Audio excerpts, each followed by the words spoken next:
Grant airport को अंतर्राष्ट्रीय स्तर का एयरपोर्ट बनाने की कवायद लगातार जारी है। इसी के संदर्भ में डोईवाला उप जिला अधिकारी के कार्यालय पर एयरपोर्ट विस्तारीकरण की जद में आने वाले ग्रामीणों के साथ एक बैठक की गई है।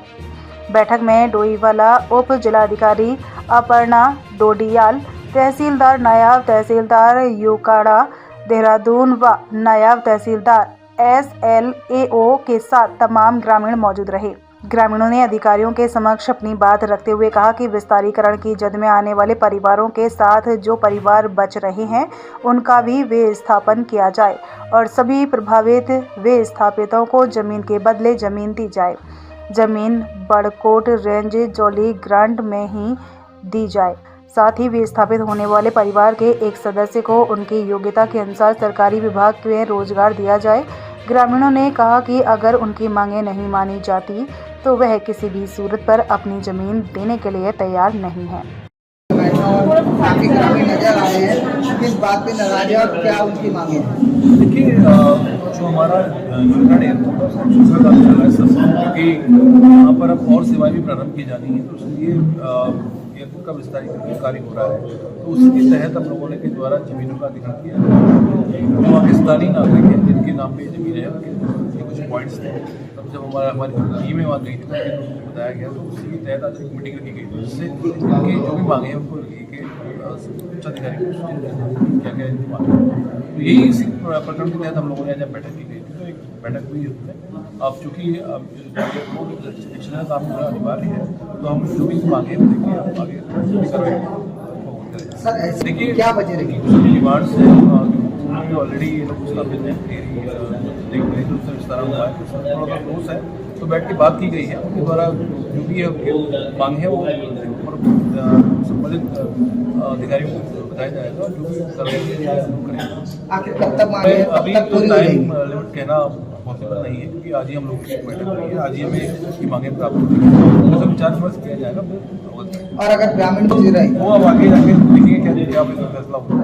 आपको 30 साल लगभग हो गए सेना में नौकरी करते हुए, और मेरा घर यहाँ मेट्रोल वाला में है।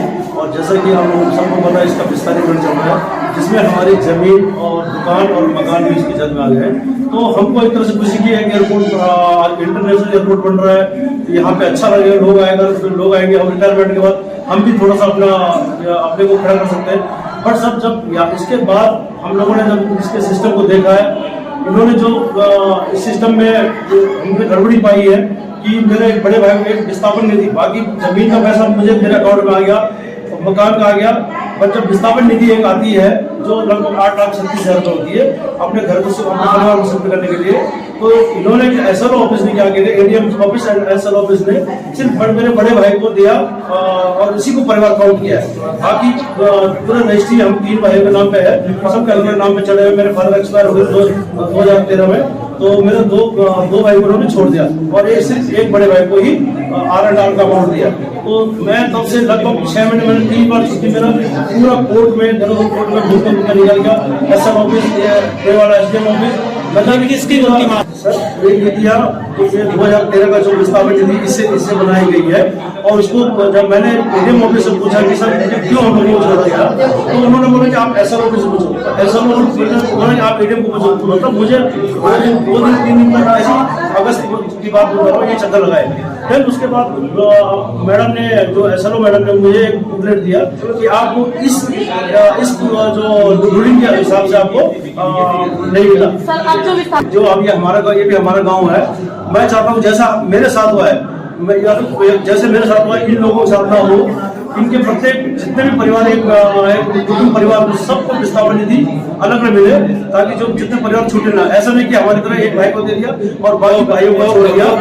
अभी उसको परिवार सबसे पहले तो हम विस्थापन होना नहीं चाहते, पहली बात तो ये है, क्योंकि बार ठिक्का हमने ले रखा है। और भी तो लोग हैं भाई, उधर को बढ़ा दो एयरपोर्ट, धीरे से यहाँ विस्थापन होगा, फिर यहाँ से कुछ परिवार को बागी भेज दूँगा, बाकी परिवार को हमारे 24 परिवार को दुमानी भेज दिया, किसी को राय वाला भेज। वैसे भी हमने तितर कर दिया, तो वैसे पहले तो हम होना नहीं चाहते बिल्कुल भी। लेकिन जहाँ तक देश के विकास की बात है तो हम साथ देंगे, क्योंकि हमने पहले भी दिया है। हमारे पूर्वजों ने टीरी से विस्थापन होकर यहाँ दिया, अपनी संस्कृति छोड़, अपने खेत खलिहान, अपना धारे पानी सब छोड़कर हम यहाँ पर आए हैं। हम आज भी रोते हैं कि यार हमें वो चीज़ नहीं है। और लोग बसे हुए जो और लोग हैं उनका अपना गांव है, घर है, वो जाते हैं, लेकिन हमारा कुछ है नहीं, हमारा सब दूर गया, खत्म हो गया। लेकिन जब तक जहाँ तक विकास की बात है, देश के विकास की बात है, तो हम तैयार हैं। लेकिन जो विस्थापन वो हमारी शर्तें हैं, हमारी जो शर्तें 3-4 शर्तें जो हमने आज दे दी हैं, अगर इस पर विचार सरकार करती है तो ठीक है, नहीं तो हम आंदोलन के लिए तैयार। एक कुछ मुद्दा वहाँ तक पूरे जोर शोर से या उनके संज्ञान में बहुत अच्छी तरीके से न समझाया गया हो, तो अब हम आए हैं बीच में, तो हम इस बात को सीएम साहब से भी मिलेंगे और बीच में इस मुद्दे को उनको समझाना पड़ेगा। हमें सरकार को, सीएम को समझाना पड़ेगी कि हम ऐसे हमारे साथ इज्जत इतने सालों से हो रहा है, वहाँ से पत्थर चूंग रहे, फिर दूसरी जगह पत्थर चूंग रहे, हमारी जिंदगी तो पत्थर चूंग चूंग खत्म हो गई है। तो इसलिए हम बात करेंगे आगे आंदोलन में यहाँ इनकी तरफ से, सरकार की तरफ से क्या होता है, उसके बाद फिर हम आपस में बैठकर निर्णय। सम्मानित हमारे सजवान जी हैं, सचिव हमारे दिनेश भाई हैं, और निश्चित रूप से एक ये बड़ी विडम्बना है कि एक बार विस्थापित हुए, फिर दूसरी बार विस्थापित और तीसरी बार।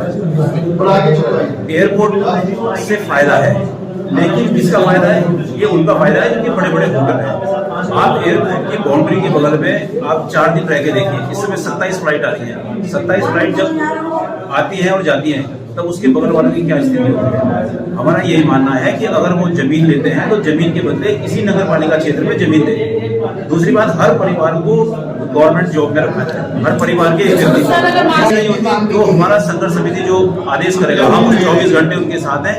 अगर वो विस्थापित नहीं होने देंगे और संघर्ष करेंगे, एयरपोर्ट यहीं से गुजरता है, सारे नेता सबका इलाज यहीं हो जाएगा। पुलिस जो चौड़ी चौकी के सामने है वो बरगो ट्रेन की